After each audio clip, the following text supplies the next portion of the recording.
Hello friends, स्वागत है आपका मानस खन कोचिंग सेंटर में। तो दोस्तों, आशा करता हूँ आप सभी की तैयारी बहुत अच्छी चल रही होगी। तो दोस्तों, आज हमारी उत्तराखंड के जो इम्पोर्टेंट टॉपिक्स हैं उसमें प्रमुख मेले हम देख रहे थे, उसका पार्ट 1 हम ऑलरेडी कर चुके हैं। तो आज हमारी ये उसका पार्ट 2 है, जिसमें हम जो कुमाऊं मंडल के और बचे हुए जिले थे हमारे, उनके बारे में, जो उनके वहाँ पे प्रमुख प्रमुख मेले मनाए जाते हैं उनके बारे में जानेंगे, जिसमें हमारा पिथौरागढ़, नैनीताल और उधम सिंह नगर है। ठीक है, तो इन तीन जिलों के अंतर्गत आने वाले जितने भी प्रमुख जो मेले हैं उनके बारे में आज हम जानेंगे। और साथ ही साथ मैं ये भी बता दूं कि हमारी उत्तराखंड हिस्ट्री की सीरीज चल रही है, जिसमें 3 क्लासेस ऑलरेडी आ चुकी हैं। अगर आपने वो क्लासेस अभी तक नहीं देखी हैं तो उसको जाके देखिए, आपको बहुत ज़्यादा फायदा होने वाला है। और जो हमारी चौथी क्लास आने वाली है वो हिस्टोरिक पीरियड की होगी। तो अभी हम आज की क्लास में फोकस करते हुए चलते हैं, तो आज की क्लास को स्टार्ट करते हैं। तो आज हमारा पहला जिला होगा यहाँ पे कुमाऊं का, वो है पिथौरागढ़। तो पिथौरागढ़ में जो है सबसे प्रमुख एक मेला है, जो है जौलजीबी मेला। और ये जौलजीबी मेला जो काली नदी है और पिथौरागढ़ में बहने वाली एक गोरी नदी, इन दोनों के संगम में एक स्थान पड़ता है बॉर्डर के पास, उसको बोलते हैं जौलजीबी। ठीक है, तो वो जौलजीबी नामक स्थान में ही क्या है, ये मेला मनाया जाता है। तो पिथौरागढ़ के जौलजीबी कहाँ पे, काली और गोरी नदी के संगम में प्रतिवर्ष कब, 14 से 19 नवंबर तक जौलजीबी मेला लगता है। इस मेले की शुरुआत कब से हुई थी, ये भी याद रखनी है, सन 1914 में मार्क्सिस्ट संक्रांति में हुई थी। ठीक है, इस मेले में जोहार, दारमा, व्यास आदि जनजाति बाहुल क्षेत्र के लोग ऊनी उत्पादन, दन, चुटके, पंखियां, कालीन, पश्मीना लेकर पहुंचते हैं। तो ये एक तरह का क्या है, यहाँ पे जो हमारी जोहार, दारमा और व्यास में हमने बात की थी, अधिकतर जो सौका जनजाति और जो यहाँ की जो जनजाति है, जिसमें भोटिया बहुत इंपॉर्टेंट जनजाति है, जिसको एक तरह से व्यापारिक जनजाति भी कहा जाता है। तो यहाँ पे इन क्षेत्रों में वो निवास करती है और यहाँ पे आके वो क्या करती है, इस मेले के माध्यम से अपने इन उत्पादनों को क्या करती है, प्रोत्साहित मिलता है, या उसके इन जितने भी ये उत्पादन है उनको क्या मिलता है, यहाँ से प्रोत्साहन मिलता है। उसके बाद आ जाता है पिथौरागढ़ का अन्य एक मेला जो बहुत ही इंपॉर्टेंट है, थल। थल मेला आपने सुना भी होगा। थल एक यहाँ पे स्थान, एक क्या है, मंदिर है, बालेश्वर का क्या है, थल मंदिर है पिथौरागढ़ में। तो यहाँ पे क्या है, प्रतिवर्ष बैसाखी में, कब, बैसाखी में यह मेला लगता है। और इसकी शुरुआत कब से हुई थी, 13 अप्रैल, जैसे कि जौलजीबी की हुई थी 1914 में, वैसे ही थल मेले की जो शुरुआत हुई थी वो याद रखना है 13 अप्रैल 1940 को। और आपको अगर भारतीय इतिहास में बात करें तो 13 अप्रैल की जो ये तारीख है, ये आप अच्छी भली भांति जानते होंगे। 13 अप्रैल 1919 की जो ये तारीख थी, जिस दिन क्या हुआ था, एक बहुत ही क्रूर हत्याकांड हुआ था, जिसको जलियांवाला बाग हत्याकांड के नाम से भी जाना जाता है। तो इसी 13 अप्रैल 1940 को क्या हुआ था, बैसाखी के अवसर पर जलियांवाला बाग दिवस मनाए जाने के बाद इस मेले की शुरुआत हुई थी। यानी कि एक तरह से इस दिवस की याद में इस मेले की वहां पे शुरुआत की गई थी 1940 में। और छठे दशक तक ये मेला क्या लगता था, लगभग 20 दिनों तक लगा करता था, जबकि आज ये मेला कुछ ही दिनों तक लगता है और समाप्त हो जाता है। तो थल मेला भी याद रखना है, कहाँ का है, पिथौरागढ़ का है। उसके बाद अगला हमारा आ जाता है गंगावली महोत्सव। तो ये छोटे छोटे महोत्सव भी याद रखने हैं, क्योंकि ये पूछ लिए जाते हैं कभी कभी। तो गंगावली महोत्सव क्या है, दिनांक 1 से 5 जून के मध्य आयोजित इस मेले का मुख्य उद्देश्य सरयू एवं रामगंगा, जो पूर्वी रामगंगा है, जो कि पिथौरागढ़ में बहती है। तो सरयू और पूर्वी रामगंगा, इसके जो हमारा जो संगम है, यहाँ पे क्या है, रामेश्वर रामेश्वर तीर्थ भी है। तो इसी तरीके से जो इसका बीच का जो क्षेत्र है, यहाँ पे मध्य वाला क्षेत्र है, तो मध्य स्थित गंगावली क्षेत्र, तो इसी को क्या कहा जाता है, ये अधिकतर जो ये क्षेत्र है इसको गंगावली क्षेत्र कहा जाता है। कि साहित्यिक, सांस्कृतिक एवं ऐतिहासिक धरोहर को प्रकाश में लाने एवं सांस्कृतिक पर्यटन को प्रोत्साहित करना इस मेले का मुख्य या महोत्सव का मुख्य उद्देश्य है। ठीक है, तो यहाँ पे लिखा है कि मुख्य उद्देश्य क्या है, याद रखना है, कहाँ पे, तो जो सरयू और रामगंगा है उसके मध्य का जो गंगावली क्षेत्र है, तो यहाँ पे ही क्या है, यहाँ की जितनी भी साहित्यिक, सांस्कृतिक और ऐतिहासिक धरोहर हैं उनको प्रकाश में लाना, यानी कि उनको अगर वो कहीं से उसको एक तरह से क्या करना है, प्रकाश में लाना है, और उसके बाद सांस्कृतिक पर्यटन को क्या करना है, प्रोत्साहित करना है। ठीक है, उसके बाद जो अगला आ जाता है बहुत इंपॉर्टेंट मेला है, ये मोस्टा मानू का मेला। ठीक है, तो मोस्टा मानू क्या है, मोस्टा मानू पिथौरागढ़ के क्या है, एक स्थानीय देवता है, लोक देवता। ठीक है, और मोस्टा मानू क्या है, वर्षा के देवता है। कौन से हैं, वर्षा के देवता, ये भी याद रखना। तो इसके बारे में अगर हम जाने, प्रतिवर्ष 16 सितंबर, कब 16 सितंबर को क्या मनाया जाता है, ओजोन दिवस भी मनाया जाता है। तो प्रतिवर्ष 16 सितंबर को पिथौरागढ़ के मोस्टामानू मंदिर में इस धार्मिक मेले का आयोजन किया जाता है। ठीक है, तो मोस्टामानू पिथौरागढ़ जो जिला है उसका जो मुख्यालय है उससे लगभग 6 किलोमीटर की दूरी पे ये मंदिर जो है, ध्वज चोटी में ये मंदिर स्थित है। तो वहीं पर ही क्या है, ये मोस्टामानू मंदिर के प्रांगण में प्रतिवर्ष 16 सितंबर को ये मेले का आयोजन होता है। और मोस्टामानू पिथौरागढ़ के स्थानीय क्या है, लोक देवता हैं, जैसा कि हमने पहले बात की। और इन्हें मुख्यतः वर्षा के देवता, किसके, वर्षा के देवता के रूप में माना जाता है।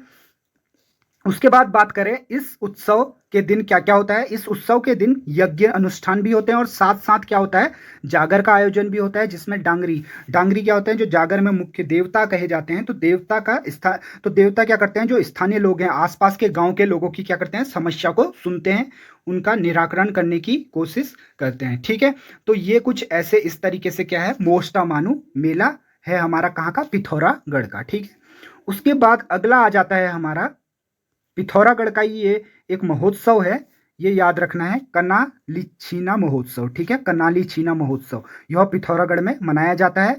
और प्रतिवर्ष कब, 30 नवंबर से 4 दिसंबर तक कुमाऊं की लोक सांस्कृतिक विरासत को जनमानस तक पहुंचाने हेतु इस मेले का आयोजन किया जाता है। इतना याद इस महोत्सव के बारे में रखना है कि पिथौरागढ़ का है और क्यों, कुमाऊं की जो सांस्कृतिक विरासत है जो पुरानी, उसको जनमानस तक, लोगों तक पहुंचाना क्या है इसका मुख्य उद्देश्य है। ठीक है, उसके बाद बात करते हैं पिथौरागढ़ के बाद अगला आ जाता है उधम सिंह नगर का, हमारा जो उधम सिंह नगर के अंतर्गत है। इसमें सबसे प्रमुख जो एक है चैती बाला सुंदरी मेला। ठीक है, तो चैती बाला सुंदरी एक मंदिर है बाला सुंदरी का, कहाँ पे, काशीपुर में है, जिनको चंद राजाओं की क्या कहा जाता है, कुल देवी के रूप में माना जाता है। और ये बाला सुंदरी, इन्हीं का अन्य नाम भी क्या है, कुंडेश्वरी देवी भी है। क्या है, कुंडेश्वरी देवी। ठीक है, तो उधम सिंह नगर के कहाँ पे, काशीपुर। और काशीपुर के बारे में याद रखिए, काशीपुर कहाँ पे, ढेला नदी के तट पर स्थित है। किसमें, ढेला नदी के तट पर स्थित। ठीक है, उसके बाद कुंडेश्वरी जो बाला सुंदरी भी इनको कहा जाता है, कि मंदिर में प्रतिवर्ष चैती का मेला लगता है। कब, ये चैत्र नवरात्रों में लगता है। ठीक है, जो चैत्र की नवरात्रें आती हैं 10 दिनों तक ये मेला चलता है, जिसमें क्या होता है, देवी बाला सुंदरी कुमाऊं, और देवी बाला सुंदरी क्या थी, कुमाऊं में चंद वंशी जो राजा थे उनकी कुलदेवी मानी जाती है। ठीक है, और अष्टमी, तो ये जब मेला 10 दिनों का लगता है तो इसके अष्टमी के दिन क्या होता है, देवी की पालकी में, देवी को पालकी में बैठा कर क्या होता है, मेले स्थल में लाया जाता है।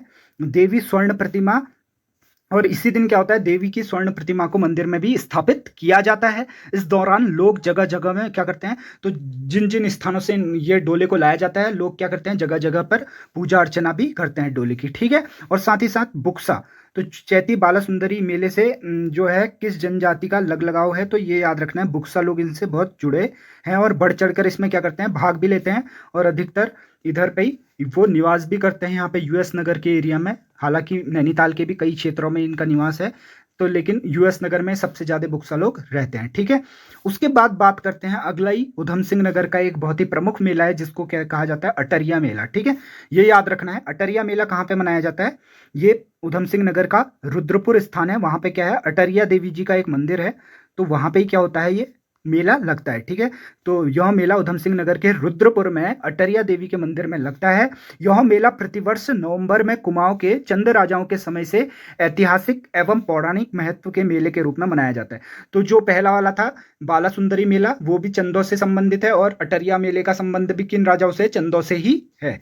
सीधे सीधे ये क्वेश्चन भी पूछ सकता है कि किस राजवंश से अटरिया मेले का संबंध है, तो चंद राजाओं से। ठीक है, इस मेले में पर्वतीय एवं मैदानी दोनों क्षेत्रों के लोग क्या करते हैं, सम्मिलित होते हैं। तो इतने फैक्ट्स यहाँ से याद रखने हैं। ठीक है, अटरिया मेले के बारे में तो दो यहाँ से उधम सिंह नगर के मेन महोत्सव मेले हो गए, एक हो गया चैती बाला सुंदरी का मेला और अटरिया मेला। उसके बाद कुछ छोटे छोटे और मेले हैं, इनके बारे में भी याद रखना है। एक है झंडी महोत्सव, तो झंडी महोत्सव कहाँ पे, उधम सिंह नगर के रुद्रपुर में मनाया जाता है। ठीक है, तो इतना याद रखना है, खाली उधम सिंह नगर का है और कहाँ पे, रुद्रपुर में। ठीक, उसके बाद आ जाता है उधम सिंह नगर का एक रामडोले का मेला। ठीक है, रामडोला का मेला, ये भी याद रखना है, कभी पूछ लेगा एक मार्क्स में, सीधे सीधे पूछ लिया तो हम ये नहीं जान पाते हैं कि ये आया कहाँ से है क्वेश्चन। तो ये छोटे छोटे भी क्या करते हैं, मेले याद रखने हैं। ठीक है, तो मतलब कुछ छोड़ना नहीं है, सभी फैक्ट्स को लेते हुए चलना है। तो यहाँ पे भी क्या है कि यह मेला भी क्या है, उधम सिंह नगर के कहाँ पे, खटीमा नामक स्थान में लगता है। ठीक है, जो यहाँ पे उधम सिंह नगर का लगभग पूर्व में ये स्थान पड़ता है। तो यहाँ पे ये क्या होता है, रामटोले का मेला लगता है, ये भी याद रखना है। ठीक, तो उधम सिंह नगर का ये हमारे कुछ प्रमुख मेले थे। उसके बाद आ जाते हैं नैनीताल। नैनीताल में कुछ उतने खास मेले नहीं है, लेकिन नैनीताल में हाँ, अभी जैसे नंदा देवी का मेला हुआ था कुछ समय पहले ही, तो उसमें नैनीताल, अल्मोड़ा, बागेश्वर हमने बात की थी कि राज्य के विभिन्न स्थानों में ये मेला क्या होता है, बड़े हर्षोल्लास से मनाया जाता है। तो इसमें से नैनीताल भी एक जगह है जहाँ पे ये मेला बड़े हर्षोल्लास से लगता है। ठीक है, तो नैनीताल का जो ग्राउंड है वहाँ पे ये नंदा देवी का मेला लगता है। ठीक है, नंदा देवी मेला। वैसे तो ऐसा पूछेगा नहीं क्योंकि कई स्थानों पे है, तो लेकिन फिर भी याद रखना है ये नैनीताल पे भी लगता है। ठीक है, कभी ऐसे क्वेश्चन फ्रेम हो सकता है कि नंदा देवी का मेला किस जिले में, मतलब यह किस जिले से संबंधित नहीं है, तो ऐसा पूछ सकता है। ठीक है, तो अल्मोड़ा से संबंधित है, अल्मोड़ा में भी लगता है, बागेश्वर में भी लगता है, पिथौरागढ़ में भी दारमा घाटी में लगता है, नैनीताल में भी लगता है। हालांकि यूएस नगर में अभी तक कहीं पे हमने देखा नहीं है, तो यूएस नगर हालांकि इसमें नहीं है शामिल। तो इस तरीके से ये क्वेश्चन फ्रेम हो सकता है। ठीक है, उसके बाद जो नैनीताल का एक प्रमुख मेला है, हरेले का मेला है, जो कि प्रतिवर्ष जो है नैनीताल के भीमताल जो जगह है वहां पे क्या होता है, हरेले के त्योहार के अवसर पे ये लगता है। 5 से 6 दिन तक क्या क्या है, ये मेला मनाया जाता है हरेले के बाद। और उसके बाद ही यहाँ पे क्या होता है, उत्तराखंड के जो विभिन्न स्थानों से लोक कलाकार हैं आकर यहाँ अपने कला का प्रदर्शन करते हैं। और साथ ही साथ एक तरीके से यहाँ पे भी व्यापार, जो हमारे लोकल व्यापार है या हमारा कहें यहाँ का स्थानीय व्यापार है, उसको भी बहुत ही बढ़ावा मिलता है। और स्थानीय जो हमारे उत्पादन, जो हमारे स्थानीय लोग हैं, यानी कि जो व्यापारिक लोग हैं, वो क्या करते हैं, यहाँ पे आके इस मेले के माध्यम से अपने जो भी वस्तु हैं उसको बेचते हैं।